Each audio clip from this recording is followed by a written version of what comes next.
आज 30 अप्रैल है, तो आज माँ आनंदमयी जी का जन्मदिन है। तो माँ आनंदमयी जी जो हैं भक्ति योग की पराकाष्ठा हैं। उनके जन्म का नाम निर्मला सुंदरी देवी भट्टाचार्य था। उनके पिता विपिन बिहारी भट्टाचार्य थे और माता का नाम मोक्षदा सुंदरी देवी भट्टाचार्य था। वो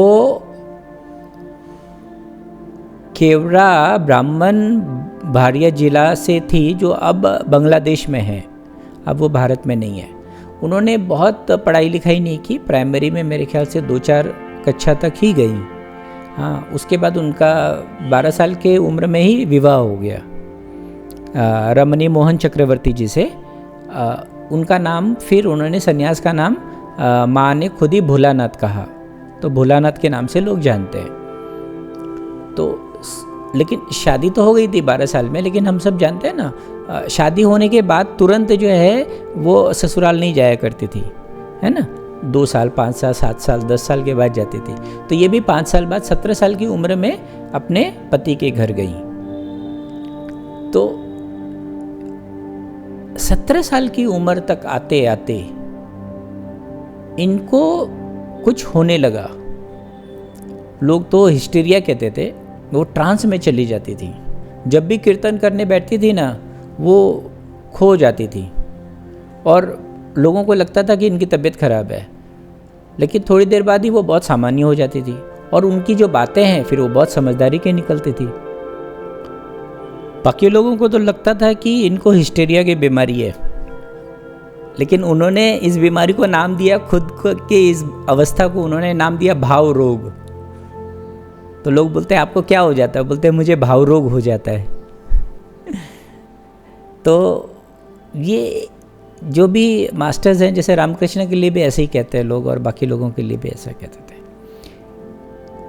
तो बाकी लोग तो परेशान हुए, लेकिन जो भोलानाथ जी थे इनके पति, वो बहुत समझते थे इस बात को। वो कहते थे नहीं नहीं ये बिल्कुल सही है। और वो ये कहते हैं कि उनका जो मैरिज है, शादी जो है ना, वो सेलिब्रेट मैरिज है। उन्होंने कभी कंज्यूमेट नहीं किया, माने संभोग नहीं किया। और वो बोलते थे कि मैं जब भी उनको देखता हूँ तो मेरे को ऐसा लगता है जैसे मैं परमात्मा को देख रहा हूँ, कोई देवी को ही देख रहा हूँ। मेरे अंदर कभी वो विचार ही नहीं आते कि ये पत्नी है, मुझे घर बनाना है, मुझे घर बसाना है, बच्चे पैदा करने, ये कभी ख्याल ही नहीं आता था। उनको जब भी देखता तो मुझे ऐसा लगता है कोई देवी है। उनका ऐसा ऑरा था। 3 अगस्त 1922 को पूर्णिमा था। उस दिन ऐसा उनको लगा कि वो संबोधि को उपलब्ध हो गई, क्योंकि उस दिन कुछ आसन घटने लग गए, कुछ मंत्र घटने लगा। जो वो तो पढ़ाई लिखाई की नहीं थी और उन्होंने कभी योग भी नहीं साधा था, लेकिन वो आसन अपने आप मैनिफेस्ट होने लगा उनके अंदर। वो खुद से ही जो है पद्मासन में बैठ गई, खुद से ही जो है मंत्र का उच्चारण करने लगी। तो कोई दैवी शक्ति उनके ऊपर आरोपित हो गई और उसके बाद उनका पूरा व्यक्तित्व पूरा का पूरा ही बदल गया।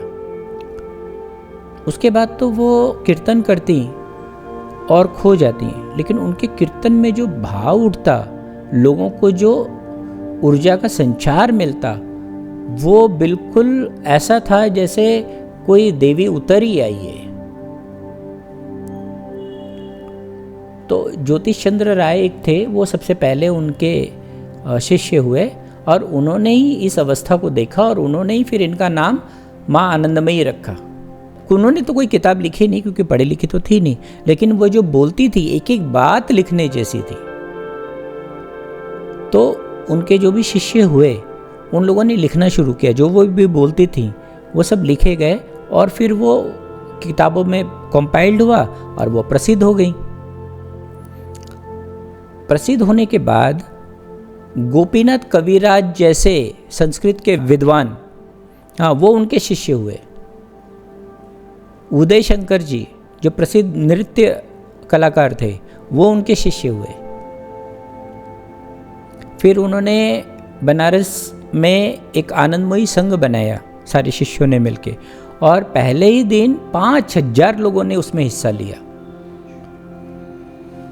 हाँ, उसके बाद उन्होंने पूरे भारत में भ्रमण किया और लोगों के अंदर परमात्मा के प्रति प्यास जगाने का जो उन्होंने योगदान दिया है वो बहुत बड़ा है।